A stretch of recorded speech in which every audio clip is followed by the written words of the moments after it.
એના માટે કીધું છે કે આ જે વાત છે એ હિન્દુની નથી, મુસલમાનની નથી, ક્રિશ્ચન પારસીની નથી.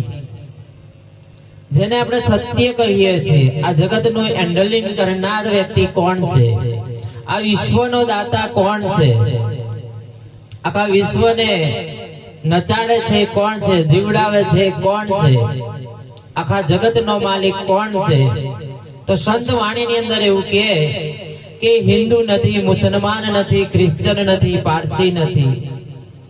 એ કોઈ શબ્દ નથી, કોઈ વાણી નથી, કોઈ ભાષા નથી, કોઈ નર નથી, કોઈ નારી નથી, કોઈ જાતિ કે કોઈ ભાતિ નથી. આગળ સદગુરુ એવું કહે તે કોણ છે? તો કે નિરંકારી અનુભવની શાનમાં એક સાક્ષી છે. કોણ છે? આખા જગતનો જે સાક્ષી છે એ સત્ય છે. પણ કેવું છે, કઈ છે?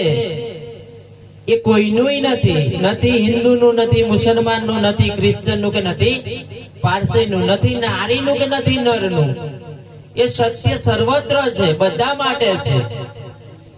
અને સત્યની પ્રાપ્તિ કરવા માટે હિન્દુની પ્રથાનો ઇસ્તેમાલ કરે અને સત્ય પ્રથાથી હાથમાં નહીં આવે.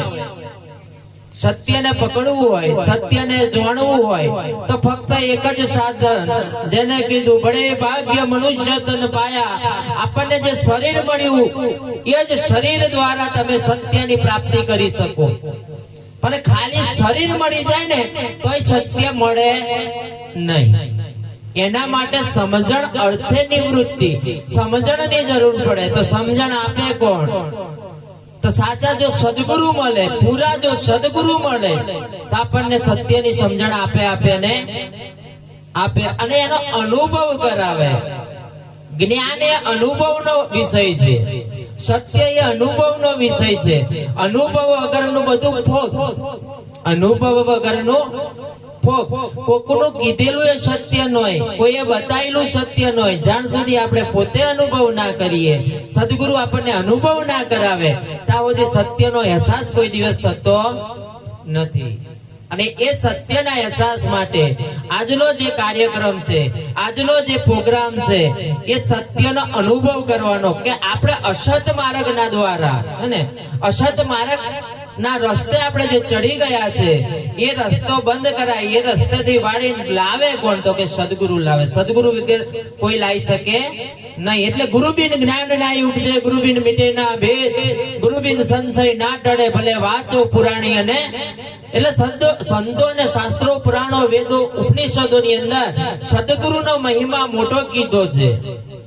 સદગુરુ વગર તરાય એવું, સદગુરુ વગર આ શાન ના બતાવે. પણ સદગુરુ કેવા જોઈએ? છૂટા જોઈએ. સદગુરુ કોઈ દિન હિન્દુ હોય નહીં. સદગુરુ કોઈ દિવસ હિન્દુની પ્રથાનો ઇસ્તેમાલ ના કરે ને એમ સદગુરુ કહેવાય. મુસલમાનની પ્રથાનો ઇસ્તેમાલ ના કરે એમ સદગુરુ કહેવાય. ક્રિશ્ચન, પારસી, નર, નારી, આ જગતની જેટલી પ્રથાઓ ચાલે એ પ્રથાનો ઇસ્તેમાલ ના કરે, એ પ્રથા દ્વારા ના બતાવે, અનુભવ દ્વારા બતાવે એમ સદગુરુ કહેવાય. કદાચ ને હિન્દુનો પ્રથાનો ઇસ્તેમાલ કરે, દીવો, દસી, અગરબત્તી, આરતી, પાઠ બધું કરે તો એ તો હિન્દુની પ્રથા છે. અને પ્રથાથી કોઈ દિવસ યથાવત સત્ય વસ્તુ પકડાતી, પ્રથાની અંદર પ્રથામાં જ જવાય, એની ખટપટમાંથી જ ઊંચું ના આવાય. પ્રથાની અંદર જયારે સત્યને સમજવું હોય તો સ્વાનની જરૂર. જેસલ જાડેજાને સત્ય સમજાયું, સતી તોરલે શાનમાં સમજાયું. આ કિનારેથી નાવડીમાં બેઠા, પેલી કિનારે જતે જતે પીર થઈ ગયા. નરસિંહ મહેતાને સત્ય સમજાયું, શાનમાં સમજાયું. રોહિતદાસે મીરાબાઈને સમજાયું, શાનમાં સમજાયું. કશું કરવાની જરૂર પડી નથી. સત્યને પારખવા માટે કશાની જરૂર ફક્ત બડે ભાગ્ય મનુષ્ય તન પાયા. અને આપણને જે શરીર પ્રાપ્ત થયું છે એ અમૂલક છે, અમૂલ્ય છે. પણ સદગુરુની કેમ જરૂર? અને આજે સત્યની પારખ, સત્યની વાતો કરવા માટે આ સભાની અંદર આપણી સમક્ષ એવા નિરંકારીજી મહારાજ પધાર્યા છે. તેમની બાજુમાં અમારા મહંતો છે, સુરસિંહદાસ સાહેબ એમની બાજુમાં છે. પછી મારી બાજુમાં ભામૈયાથી અમારા ઠાકોર સાહેબ પધાર્યા છે. મારી બાજુમાં તેજસ્વી સાહેબ, પછી અમારા ખંજુરી ગામથી સજોડે જેને કહેવાય પતિ પત્ની નું હોય મતું તો થાય અમરાપુરમાં છતું, એમ સજોડે વંદાબા તેમજ સિદ્ધાંત મહારાજ પધાર્યા છે. એટલે આપણને ખૂબ એવો લાભ આવશે, ખૂબ એવી વાતો કરશે.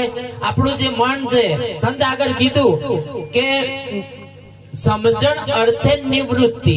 આપણું મન કઈ ભટકે તો કે વૃત્તિઓ મળી ગયું છે, એ વૃત્તિઓમાંથી નિવૃત્ત કરી નાખે. નિવૃત્ત કરે નોકરી કરવી પડે નહીં. ઠાકોર સાહેબ 60 વર્ષે નિવૃત્ત થવાય.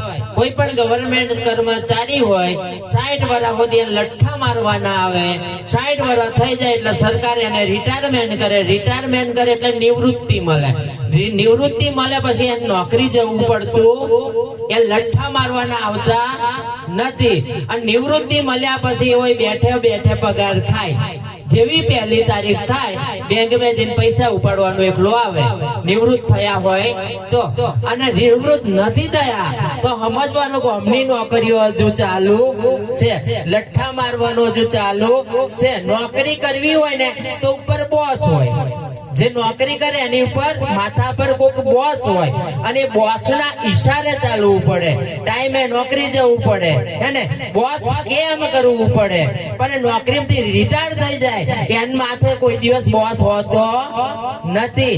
એમ આપણા માથે જાણવો દે આપણે કશું કરીએ છીએ હજુ ભક્તિની અંદર તો આપણે કોકના બીકના માર્યા કરે છે કે કારણ કે આપણા માથે કોક બોસ છે અને બોસ કશું કે છે એમ કરીને કરવાનું ચાલુ છે. એટલે નોકરી ચાલુ છે, હજુ રિટાયર થયા નથી. એટલે સમજણ અર્થે નિવૃત્તિ. જે દિવસ તમારી અંદર સમજણ આવી જશે તો નિવૃત્ત થવાય ને થવાય. આ બધા ફંદા છૂટે ને છૂટે. એટલે વધુ ના કહેતા આપણી ક્ષમા તેજસ્વી રામ પણ પધાર્યા છે. એમને વિનંતી કરશું કે ગુરુ મહિમા વિશે એમને જે જ્ઞાન હોય, જે ફાવે એવી રીતે આપણને થોડી વાર માટે થોડુંક સત્સંગનો લાભ આપે. બોલો સદગુરુ સાહેબ કી.